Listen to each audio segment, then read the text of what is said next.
ఆ డైలాగ్ నువ్వు అనిస్తావు నాకు ఇందాక నేషనల్ క్రష్, నా క్రష్ కూడా అందుకని నేను ఆ మాట అనను కానీ అనుకుంటాను అంతే, పైకి మాత్రం నేను అనను. సరే అమ్మా, ఫెంటాస్టిక్ అమ్మా నువ్వు. అండ్ ఇప్పుడు కదా తన ఫస్ట్ సినిమా హీరోయిన్గా వచ్చినప్పుడు ఆ సినిమాకి ఇలాగే నేను గెస్ట్గా వచ్చాను. ఆ రోజు నుంచి తనని అబ్జర్వ్ చేస్తుంటే నటనా పరంగా కానివ్వండి, తన ఇమేజ్ పరంగా కానివ్వండి, day by day film after film ఎక్కడికో వెళ్ళిపోయింది. ఇది నేషనల్ క్రష్ కాదు, ఇంటర్నేషనల్ క్రష్ అయిపోయింది అమ్మాయి. అండ్ గాడ్ బ్లెస్ యూ అమ్మా, నువ్వు ఎంత బాగా పెర్ఫామ్ చేస్తావంటే నేను చూస్తుంటే నీ కళ్ళు తప్ప ఇంకేమైనా అట్రాక్ట్ చేసుకోవు, కళ్ళు ఒకలా చూస్తుంటావు నేను.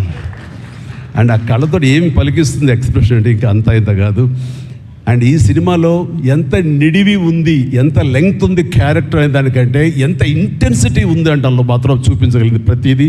ముఖ్యంగా బిడ్డను హోల్డ్ చేసినప్పుడు ఆవిడ ఒక కన్న తల్లిలాగా, ఒక అమాయకంగా ఒక ప్రియుడిని మోసపోయినప్పుడు వాడి వల్ల ఎక్కేసినప్పుడు నాకు చూడాలందులో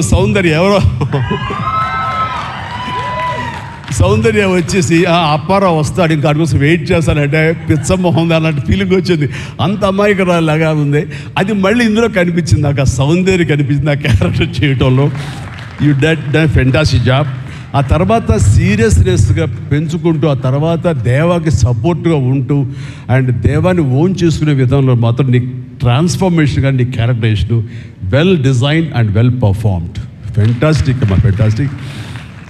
అండ్ ఇంకా మిగతా క్యారెక్టర్స్ అందరూ అన్ని రకాలుగా అన్నీ బాగా చేసినా సరే నిజంగా చెప్తాను, హృదయానికి హత్తుకుపోయిన క్యారెక్టర్ ధనుష్.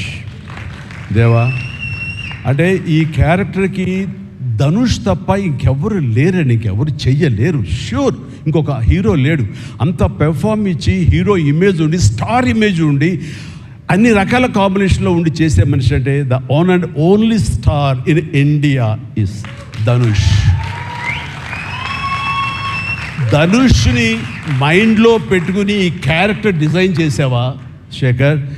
లేదు, నీ క్యారెక్టర్కి అతను అనుకోకుండా సరిపోయాడా అని అంటే నాకు లేదు. నువ్వు ధనుష్ని దృష్టిలో పెట్టుకుని ఈ క్యారెక్టర్ డిజైన్ చేసేవేమో అని అనిపిస్తుంది నాకు. ఎందుకంటే ఈయన సపోజ్ నేను చేయలేని శేఖర్, వెరీ సారీ సార్, நான் ரொம்ப பிஸியாக இருக்கேன், நான் பண்ண முடியாது అని சொன்னா என்ன பண்ணுவேని?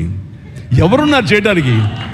నన్ను అడిగితే నా వల్ల కాదు, నాకు వద్దని బాబు ఈ కష్టాలు ఇవి నాకు ఇలా ఎవరు లేరు. అంత న్యాచురల్గా ఆ క్యారెక్టర్ ఇమిడిపోయి ఆ క్యారెక్టర్ని అంత బాగా చూపించడం అన్నది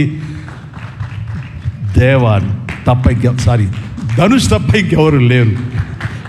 ధనుష్ నీకు బెస్ట్ యాక్టర్ అని చాలా మామూలు అయిపోయింది. మాకు ఎప్పుడైనా వస్తే వావ్ నాకు వచ్చిందో నేషనల్ బెస్ట్ యాక్టర్ అనుకోవాలి తప్ప నేను. బట్ నీకు ఇది మామూలు అయిపోయింది. మళ్ళీ ముందస్తుగా నీకు అడ్వాన్స్గా చెప్పేస్తున్నాను, నీకు కంగ్రాట్స్. నీకు బెస్ట్ యాక్టర్ అనేది ఖచ్చితంగా రావాలి. లేకపోతే నీకు నేషనల్ అవార్డ్స్కి అనేదానికి మళ్ళీ అర్థం లేదు. బట్ అది నీకు ఇది మామూలే, కానీ నీకు ఈ సినిమాకి వస్తే కనుక ఇందులో ప్రతి ఒక్కరికి అది గర్వకారణం. అది definite you will win. Fantastic.